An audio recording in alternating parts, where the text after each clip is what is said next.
क्या आप जानते हैं कि काठगोदाम पहले चौहानपाटा के नाम से जाना जाता था?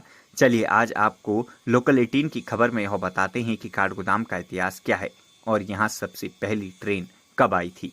काठगोदाम नैनीताल जिले के निचले हिस्से में गौला नदी के तट पर बसा है।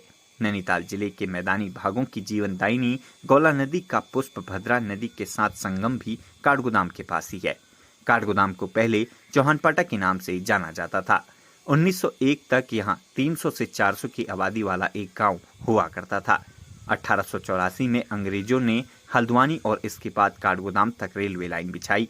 तभी से इस जगह का व्यावसायिक महत्व बहुत ज्यादा बढ़ गया और राष्ट्रीय महत्व की जगह बन गया, जिसके पन्ने अंग्रेजों द्वारा लिखे गए थे। वहीं काठगोदाम रेलवे स्टेशन को कुमाऊं का आखिरी स्टेशन भी कहते हैं। शुरुआती दौर में काठगोदाम में सिर्फ मालगाड़ी ही चला करती थी, परंतु बाद में सवारी गाड़ी भी चलने लगी। आज काठगोदाम कुमाऊं का रेल मार्ग में देश के कई महत्वपूर्ण शहरों को जोड़ने का माध्यम है। ब्रिटिश शासकों द्वारा कुमाऊं पर कब्जा करने के बाद काठगोदाम उनके लिए एक महत्वपूर्ण क्षेत्र बन गया था। इस प्रकार धीरे धीरे यह क्षेत्र तरक्की करने लगा और वर्तमान में आबादी वाले शहरों के साथ साथ कुमाऊं को शहर से जोड़ने वाली कड़ी बन चुकी है, जहां से पूरे पहाड़ के लिए बस और शहरों के लिए ट्रेन आती जाती हैं। आज काठगोदाम किसी महानगर से कम नहीं। वर्तमान में इस जगह से 10 ट्रेनों का संचालन प्रतिदिन होता है, जिसमें से दिल्ली, जम्मू और कानपुर, देहरादून समेत कई बड़े शहरों के लिए ट्रेन चलती है। इसी के साथ काठगोदाम अपनी प्राकृतिक खूबसूरती से देश विदेश में सबसे खूबसूरत रेलवे स्टेशन का दर्जा भी हासिल कर चुका है। राज्य आंदोलनकारी हुकुम सिंह कुंवर बताते हैं कि काठगोदाम में पहली बार 24 अप्रैल 1884 में ट्रेन लखनऊ से आई। काठगोदाम को पहले चौहानपाटा के नाम से जाना जाता था। 19वीं सदी में काठगोदाम लकड़ियों के व्यापार का मुख्य केंद्र था। पहाड़ों से लकड़ियों को गौला नदी के माध्यम से यहाँ पहुँचाया जाता था।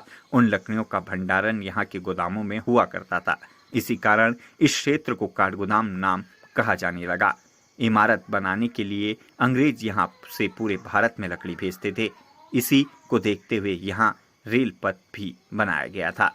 आगे सुनिए हुकुम सिंह कुंवर ने क्या कुछ बताया। 16 अप्रैल 1853 को हिंदुस्तान में पहली ट्रेन चली। उसके 31 साल बाद 1905 में काठगोदाम रेल आई, 31 साल बाद। और इसका नाम काठगोदाम इसलिए पड़ा कि यहाँ पर पहाड़ से लकड़ी आती थी, स्लीपर जो आते थे नदी से बहकर, और वहाँ पर इकट्ठा होते थे, इसलिए इसका नाम काठगोदाम पड़ा। तब से लगातार 1905 से ट्रेन चल रही है। यहाँ था काठगोदाम था, ये डिपो था मेन। बाद में रेलवे स्टेशन हुआ तो यहाँ पर पूरे पहाड़ का रेल डाक सेवा यहाँ पर खोली गई है।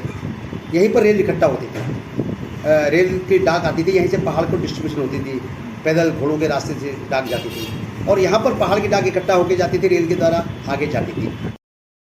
उत्तराखंड के हल्द्वानी से लोकल 18 के लिए पवन सिंह कुंवर की रिपोर्ट।